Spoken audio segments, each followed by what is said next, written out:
Quimera Audiolivros apresenta Magnetismo Espiritual, um livro de Michaelos, capítulo 17.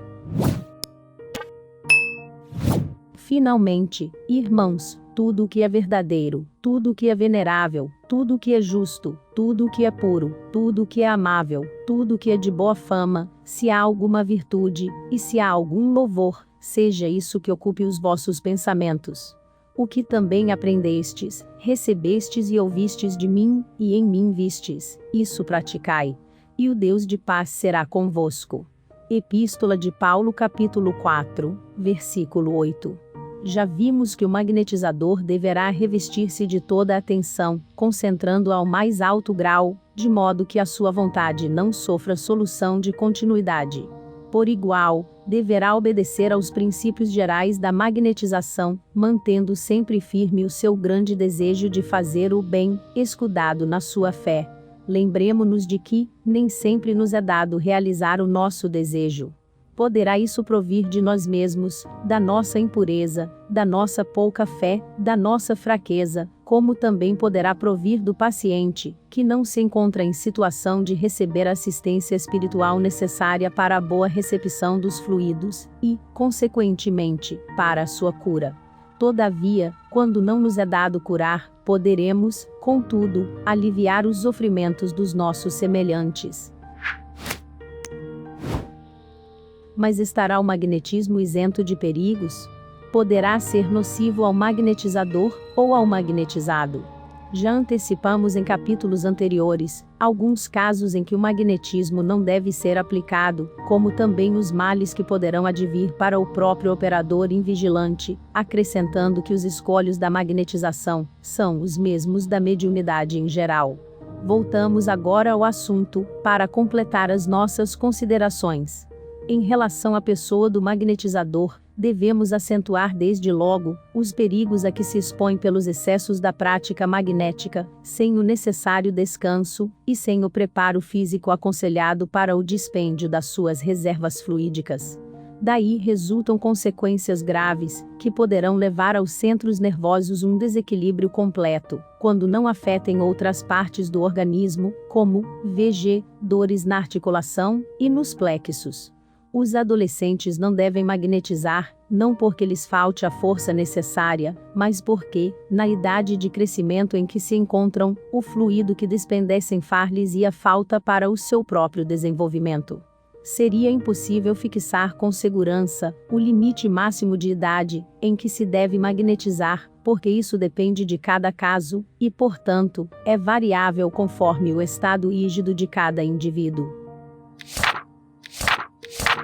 Entretanto, alguns autores aconselham que não se deve magnetizar depois dos 60 anos. Como quer que seja, não nos esqueçamos nunca de que o magnetizador despende muita energia e que se cansa muito mais do que geralmente se pensa. É necessário possuir uma constituição e uma saúde excepcionais para que se possa magnetizar uma dezena ou mais de pacientes em um só dia.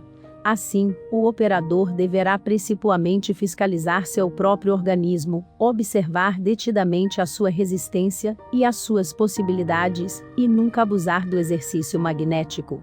Em relação, pois, ao magnetizador, além dos atributos de ordem moral, da firmeza absoluta de caráter, do regime de sobriedade que deve seguir sempre, e da higiene física e espiritual que deve observar, conforme acentuamos em capítulo anterior, é aconselhável agir sempre com prudência.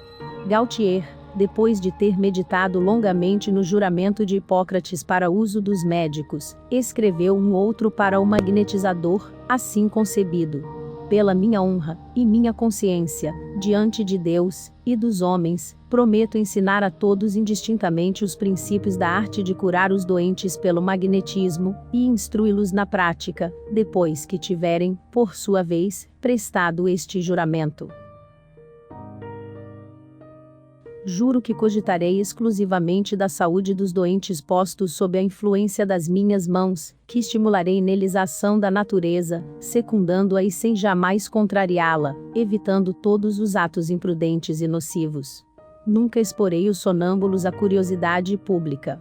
Não farei com eles nenhuma experiência contrária à sua cura. Tudo o que me for dito em estado de sonambulismo, e que nunca deverá ser repetido, ficará para todos em segredo, e será para mim um depósito sagrado. Onde quer que seja chamado, respeitarei as senhoras e moças. Não as seduzirei, nem tentarei seduzi-las. Sairei puro, sem ousar qualquer ação desonesta.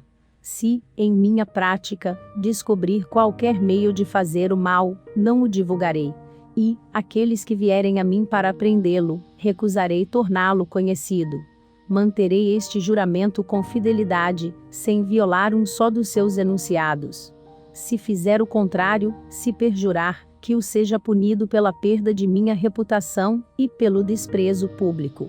Os perigos e os acidentes do magnetismo, via de regra, são provenientes dos experimentadores curiosos, que agem sem as necessárias cautelas, e sem conhecimento dos princípios em que ele se funda, e dos quais não se pode afastar impunemente. Na literatura sobre magnetismo, encontramos a cada passo exemplos de acidentes devidos à imprudência e à ignorância dos experimentadores. Um deles é relatado por La Fontaine, e merece citado. Na cidade de Mans, França, após uma refeição, ou seja, numa ocasião de todo inoportuna, pois não se deve perturbar a digestão com a prática magnética, diversas pessoas resolveram ensaiar o magnetismo. Apresentou-se como paciente um dos convivas, indivíduo forte e muito sanguíneo, e como operador um outro, que havia assistido às lições do próprio La Fontaine. Iniciada a magnetização, não tardaram os primeiros efeitos. O magnetizador redobrou a sua ação, e o acidente então surgiu. O paciente, angustiado, com distúrbios na respiração, tornou-se vermelho, depois azul, e rolou da cadeira para o assoalho, pesadamente. O operador perturbou-se, e os presentes, cada qual mais assustado, fugiram. Felizmente, La Fontaine, avisado imediatamente da ocorrência, compareceu de pronto. Ataquei, diz ele, fortemente as carótidas, fiz refluir o sangue que se acumulava na cabeça, conseguindo despertar o magnetizado que se encontrava em síncope. Combati a seguir as desordens causadas pelo distúrbio da digestão. Por meio de passes sobre o peito e o estômago, e insuflações quentes, acalmei as contrações. Em meia hora o mal estava reparado. Fiz o paciente beber um copo d'água magnetizada para restabelecer a calma, e destruir todas as desordens provocadas. Precisamente para evitar esses acidentes, Deleuze advertiu que toda experimentação deverá ter um fim útil, e não a satisfação de uma curiosidade. Mas nem sempre os acidentes podem ser atribuídos à imperícia, ou à leviandade.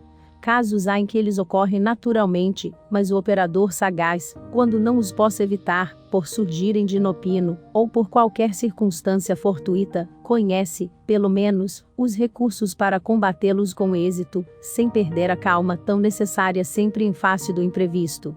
Há, porém, pessoas, tão sensíveis à ação magnética, que, no curtíssimo espaço de 20 a 30 segundos, são presas de crises profundas, de uma agitação que poderá prolongar-se por muitas horas, rebelando-se contra todos os recursos, de que o operador venha a lançar mão. Em casos tais, diz Dupotet, o único recurso é renunciar ao tratamento, porque todos os processos reconhecidos e proclamados como eficazes, para debelar esses estados, outras coisas não fazem senão aumentá-los de intensidade.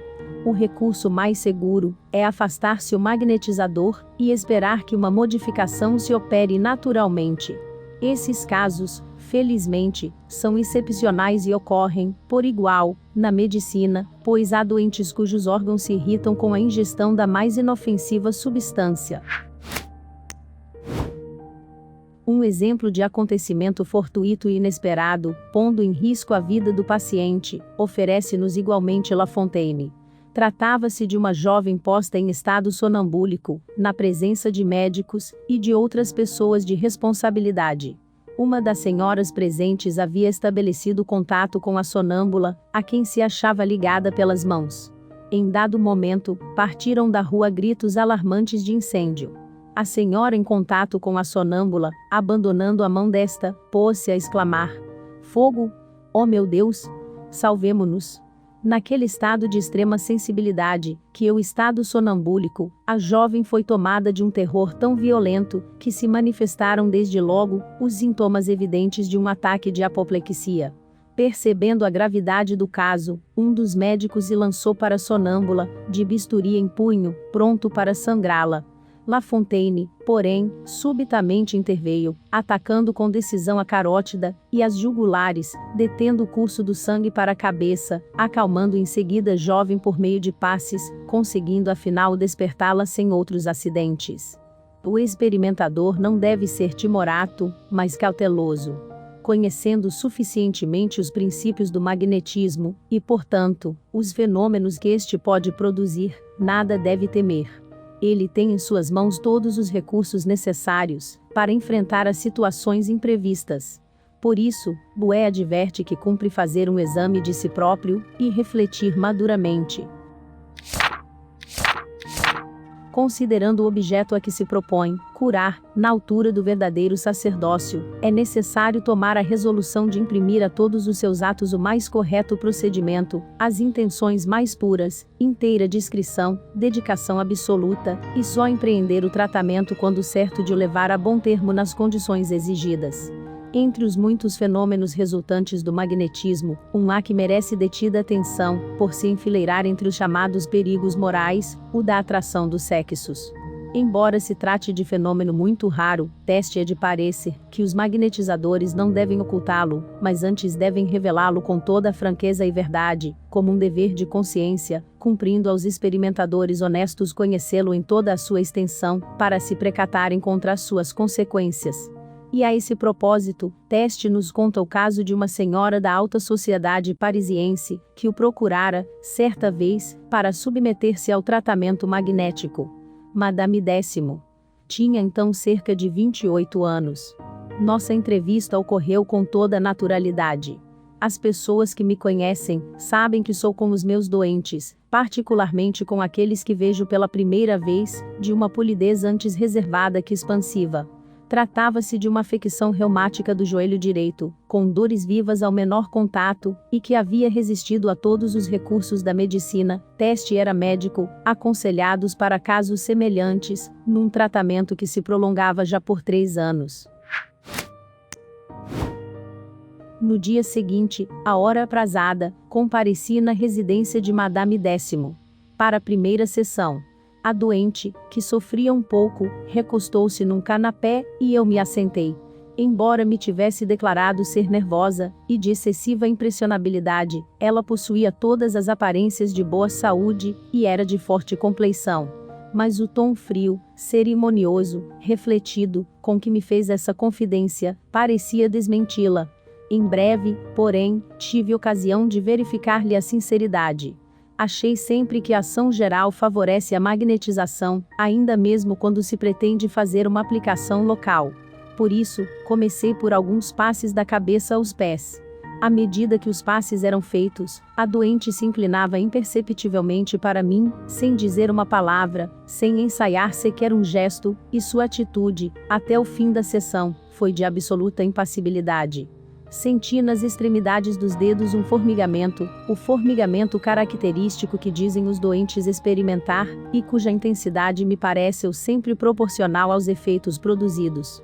A sessão durou cerca de meia hora. Os 10 primeiros minutos foram consagrados aos grandes passes longitudinais. Durante o resto do tempo agi exclusivamente sobre o joelho doente, conseguindo eliminar as dores. Terminada a sessão, Madame Décimo, interrogada por mim sobre o que havia experimentado, não acusou nenhuma sensação particular, salvo a cessação das dores locais, ao mesmo tempo que manifestava uma tendência para o repouso, o que era natural com a supressão do sofrimento. A isso ficou limitada nossa conversa, ficando designado o dia seguinte, às mesmas horas, para a segunda sessão. No dia seguinte, tendo saído muito cedo, soube, ao regressar, que uma jovem senhora se havia apresentado em minha casa. Pela descrição que me foi feita dessa senhora, não tive dúvidas de que se tratava da minha doente do dia anterior. Minha criada, em virtude do ansioso desejo que a matinal visitante havia manifestado em ver-me, e da contrariedade extrema em não me encontrar, disse-lhe que eu podia ser visto no escritório de publicações que dirigia. Com efeito, ela se dirigiu para a administração da enciclopédia do século XIX, onde já me não encontrou. Disseram-lhe aí que eu poderia ser avistado na tipografia, para onde imediatamente seguiu, não tendo, porém, tido a sorte de encontrar-me. Bem é de ver o meu grande espanto ao tomar conhecimento dessa insistente procura. Que ocorrera? Teria acontecido alguma desgraça? Mas essa infatigável criatura, entretanto, não estava morrendo, e nem estava morta. Urgentes ocupações não me permitiam dirigir-me imediatamente para sua residência. Resolvi escrever-lhe. O empregado encarregado de levar-lhe minha carta, regressou com esta resposta estranha e lacônica: tenho necessidade de ver-vos. Para as pessoas alheias à prática do magnetismo, esta explicação se tornaria incompreensível. Entretanto, eu a compreendi, e me precatei. À noite, à hora convencionada, apresentei-me em casa de Madame Décimo. Ela me confessou que desde as 7 horas da manhã contava impacientemente os minutos. Mas, malgrado esta confissão muito significativa, e as marchas e contramarchas da manhã, minha doente estava ainda mais cerimoniosa do que na véspera. Felizmente para ela, eu me apercebera em tempo da natureza da influência involuntária que o exercia, e da necessidade de combater essa influência por meio de um remédio decisivo. Fiquei apreensivo, madame, disse-lhe sem afetação.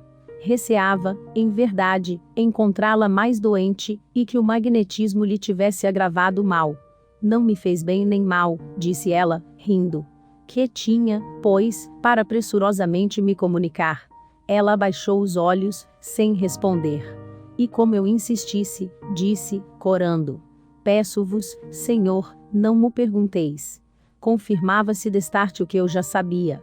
Senti-me então, em grande embaraço quanto à atitude a tomar. Recomeçar a magnetização seria agravar o mal. Abster-me, sem uma explicação delicada, e que no momento não me ocorria, não seria de bom alvitre. Opinei por um meio termo, que me parece ser uma solução razoável. Abstive-me dos passes gerais para não afetar os centros nervosos, e limitei-me a magnetizar o joelho, o que fez desaparecerem as dores, que haviam voltado, em consequência do excessivo esforço realizado durante a manhã. A sessão durou ao todo 20 minutos. Retirei-me logo depois. No dia seguinte, recebi uma carta menos lacônica, mas muito mais expressiva do que a primeira. Uma visita e 2 magnetizações, ao todo 1h30, haviam sido suficientes para despertar em Madame Décimo uma incrível intimidade. Ela me amava, sem saber porquê, como se ama um velho amigo, etc. Essa carta singular terminava por uma injunção alarmante, de me transportar incontinenti para junto dela. E isso eu fiz, porque a moralidade não exclui a polidez. Depois de alguns minutos de explicações, disse-lhe que um acontecimento imprevisto me forçava a deixar Paris naquele mesmo dia, por um lapso de tempo, cuja duração seria impossível prever no momento, e que, ao demais disso, me havia enganado sobre a natureza da sua doença, chegando à conclusão de que o magnetismo não era indicado e aconselhado para o caso. Teria Madame Décimo me compreendido inteiramente? Ignoro. Todavia, nunca tive ocasião de me defrontar com uma senhora no estado de estupefação em que ela ficou. Ela me estendeu as mãos e chorou copiosamente, eu me retirei para nunca mais a ver. 4 meses depois, dela recebi o seguinte bilhete: o magnetismo, senhor, é uma coisa horrível. Ele me custou 2 meses de contínuos tormentos. Mas, em compensação, vos trouxe 2 amigos, de cuja dedicação podereis valer em qualquer ocasião. Meu marido e eu. Tópicos abordados: magnetismo espiritual, passes espirituais, passes magnéticos, energia espiritual, magnetismo animal, magnetismo e espiritismo, espiritismo, magnetismo, estudo do espiritismo, estudar espiritismo, mediunidade, prática magnética, ação magnética, passes dispersivos, Passes transversais. Quimera Audiolivros traz mais esta incrível obra, Magnetismo Espiritual de Michaelos, obra que fala sobre os passes espirituais e passes magnéticos, a energia espiritual e o magnetismo animal. Uma ótima obra para o estudo do magnetismo e espiritismo, importante para quem quer estudar espiritismo a fundo, e também o magnetismo. O estudo do espiritismo agradece.